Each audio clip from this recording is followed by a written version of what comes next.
বন্ধুরা, তোমরা সকলেই জানো যে ফেসবুক থেকে কিন্তু টাকা ইনকাম করার জন্য সেখানে ভিডিও বানাতে হয় এবং সে ফেসবুকের পেজ কিংবা প্রোফাইল যেটাই হোক না কেন সেটাকে কিন্তু তোমাদেরকে মনিটাইজ করতে হয়।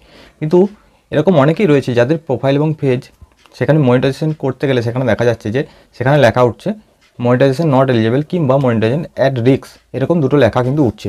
তো এই লেখাগুলো কেন উঠছে এবং মনিটাইজেশন তোমরা কেন করতে পারছো না, এই বিষয়ে কিন্তু অনেকেরই অনেক রকম প্রশ্ন রয়েছে।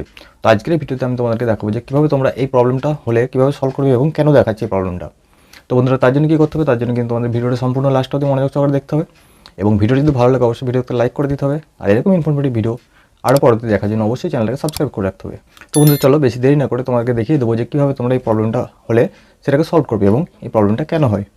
তো বন্ধুরা, তোমাদের যদি এরকম ইনএলিজিবল কান্ট্রি বা পেজ নট এলিজিবল দেখায়, তো প্রথমের অপশনটা ইনএলিজিবল কান্ট্রি যেটা, সেটা হচ্ছে আলাদা বিষয়, ঠিক আছে, যে দেশে অ্যাভেলেবেল নেই সেটার জন্য দেখায়।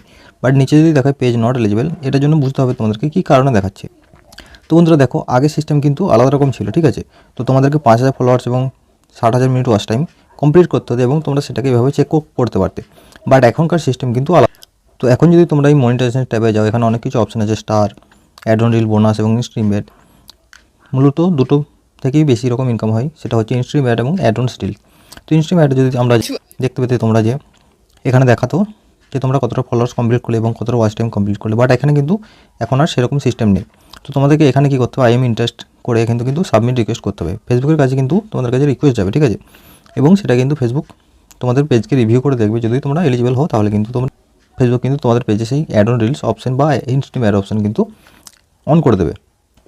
কিন্তু এখন কথা হচ্ছে, আগের মতো যদি ইনএলিজিবল দেখায় তাহলে তোমরা কী করবে। তো তোমাদের সবার প্রথমে কী করতে হবে, তোমাদের সবার প্রথমে কী করতে হবে, তোমাদের নিজেদের পেজকে কিন্তু তোমাদের নিজেদেরই রিভিউ করতে হবে যে তোমরা কোনো রকম সেরকম কোনো কাজ করে তোমরা ফেসবুকের কোনো কমিউনিটি গাইডলাইন ফলো না করেছো, সেই জন্য কিন্তু এগুলো দেখায়। তো তোমাদেরকে কী করতে হবে, প্রথমত যেটা ফলো করতে হবে, দেখো অনেক কিছু পোস্ট কিন্তু আমরা এখানে দেখতে পাই, ঠিক আছে। সেই পোস্টগুলো কী করি আমরা, এখানে শেয়ার বাটনে ক্লিক করে কিন্তু শেয়ার করে দিই, সেগুলো কিন্তু আমাদের টাইমলাইনে চলে যায়। তো ফেসবুক সেটাকে কী ভাবে, ফেসবুক কিন্তু ভাবে কিন্তু তোমরা নিজে অন্যের পোস্ট কিন্তু তোমরা তোমাদের ফেসবুক পেজে পোস্ট করেছো।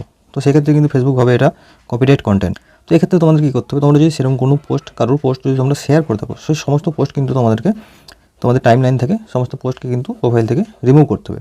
রিমুভ করার পরে তোমরা যখন দেখবে সেরকম কোনো পোস্ট নেই, সমস্ত তোমাদের নিজেদের অরিজিনাল কন্টেন্ট, অরিজিনাল ভিডিও, তারপরে কিন্তু তোমরা তোমাদের পেজকে মনিটাইজেশন অ্যাপ্লাই করতে পারবে। তো বন্ধুরা, আমি আশা করবো যে তোমরা ভিডিও দেখে সমস্ত বিষয়টা বুঝতে পারলে যে এরকম প্রবলেমটা কেন হয় এবং এটাকে তোমরা কীভাবে ঠিক করবে। তো বন্ধুরা, ভিডিও যদি ভালো লাগে অবশ্যই ভিডিওতে লাইক করে দাও। এরকম ইনফরমেটিভ ভিডিও আরও পরবর্তী দেখার জন্য অবশ্যই চ্যানেলটাকে সাবস্ক্রাইব করে রাখো। তো বন্ধুরা, আজকের ভিডিও এখানে শেষ করছি, দেখা পাবো পরবর্তী ভিডিওতে।